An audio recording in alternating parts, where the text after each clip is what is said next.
شروع کرتا ہوں اللہ تعالیٰ کے نام سے جو بڑا مہربان اور نہایت رحم کرنے والا ہے۔ حضرت عبداللہ بن عباس رضی اللہ تعالیٰ عنہ سے روایت ہے کہ میں نے رسول اللہ صلی اللہ علیہ وسلم سے دریافت کیا کہ دینی اعمال میں سے کون سا عمل اللہ تعالیٰ کو سب سے زیادہ محبوب ہے۔ آپ صلی اللہ علیہ وسلم نے فرمایا، ٹھیک وقت پر نماز پڑھنا۔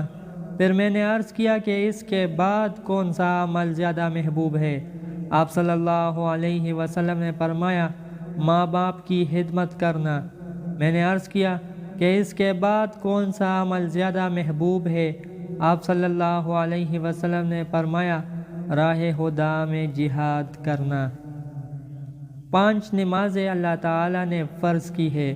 جس نے ان کے لیے اچھی طرح وضو کیا اور ٹھیک وقت پر ان کو پڑھا اور رکوع و سجود بھی جیسے کرنے چاہیے ویسے ہی کیے اور خشوع کی صفت کے ساتھ ان کو ادا کیا، تو ایسے شخص کے لیے اللہ تعالیٰ کا پکا وعدہ ہے کہ وہ اس کو بخش دے گا۔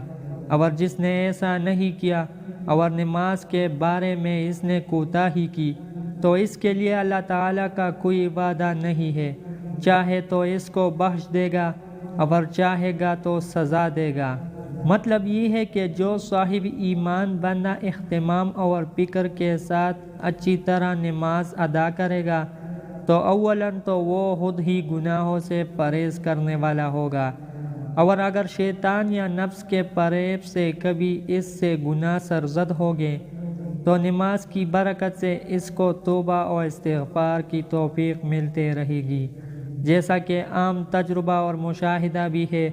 اور اس کے علاوہ نماز اس کے لیے کفارہ سیئات بھی بنتی رہے گی، اور پھر نماز خود گناہوں کے میل کچیل کو صاف کرنے والی اور بندہ کو اللہ تعالیٰ کی خاص رحمت اور عنایت کا مستحق بنانے والی وہ عبادت ہے جو فرشتوں کے لیے بھی باعث رشک ہے۔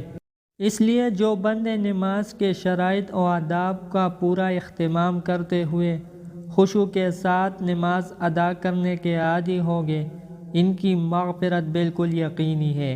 اور جو لوگ دعوی اسلام کے باوجود نماز کے بارے میں کوتاہی کریں گے، ان کے حالات کے مطابق اللہ تعالیٰ جو فیصلہ چاہے گا کرے گا، چاہے ان کو سزا دے یا اپنی رحمت سے معاف فرما دے اور بخشش دے۔ بہرحال وہ خطرہ میں ہے اور ان کی مغفرت اور بخشش کی کوئی گارنٹی نہیں۔ دوستو، اللہ جل جلالہ ہمیں ان احادیث مبارکہ پر عمل کرنے اور اپنی زندگیوں کو سنوارنے کی توفیق دے۔